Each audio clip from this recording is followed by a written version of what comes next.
Bonjour à toutes et à tous, ici Khalil Jebali pour ce Good Morning Market du 11 décembre, lundi 11 décembre. Nous commençons tout de suite avec le rappel légal habituel. XTB France informe les participants que la présentation à venir et les informations qui vont être dispensées ne constituent pas en aucune manière une sollicitation ou incitation à acheter ou vendre des produits financiers.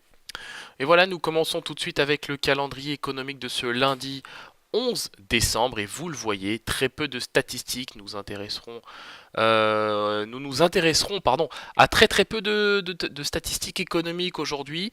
Néanmoins, cette semaine sera véritablement la plus animée, j'ai envie de dire, du mois de décembre, puisque nous prendrons connaissance mercredi de la décision monétaire de la Réserve fédérale, jeudi on aura la décision monétaire de la Banque centrale européenne, jeudi toujours la décision monétaire de la Banque d'Angleterre, et encore jeudi la décision monétaire et la conférence de presse de monsieur Thomas Jordan, le gouverneur de la BNS, donc de la Banque nationale suisse. Ajoutons à cela les données économiques en provenance de Chine, qui seront bien évidemment publiées ce jeudi. Donc, effectivement, salve de statistiques, je vous épargne la salve de statistiques économiques dont nous prendrons connaissance cette semaine. Le Bitcoin, le contrat futur sur Bitcoin a commencé à côté, donc effectivement c'est un succès. Pour visiblement, puisque le Bitcoin s'est envolé à près de 18 000 dollars pour un Bitcoin. Donc pour l'instant, il n'y a pas encore il n'y a pas encore beaucoup de liquidités sur le contrat à terme Bitcoin, mais toujours est-il, et il faut le dire, il faut l'admettre, et moi le premier, vous voyez, que c'est un succès pour l'instant. Voilà, que c'est un succès pour l'actif, que ça ne pénalise pas cet actif. J'étais de ceux justement qui pensaient que ça commencerait très mal. Bon, force est de constater que pour le moment ça se passe bien. Attention quand même aux prochaines séances, il n'y a pas encore beaucoup de liquidités sur ce fameux contrat à terme dédié au Bitcoin. Nous commençons tout de suite avec la paire euro-dollar. Donc nous voyons effectivement que la paire évolue en tendance haussière. Nous sommes portés par les moyennes mobiles à 25 et 100 périodes.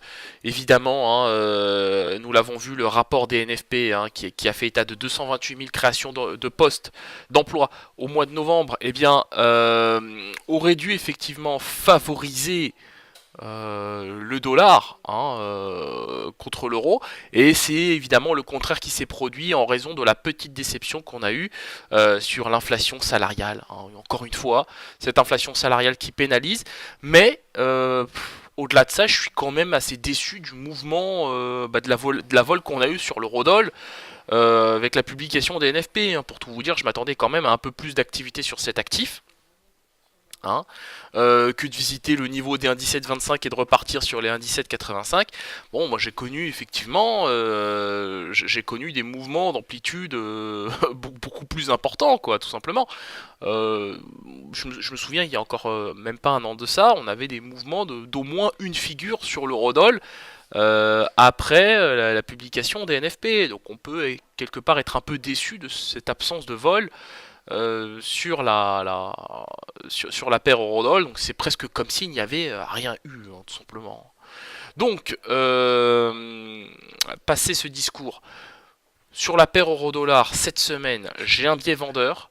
Je pense que les indices européens, en premier lieu, vont repartir de l'avant. Vous verrez dans un instant que le DAX se porte assez bien. Donc pour moi, il n'y a pas de raison.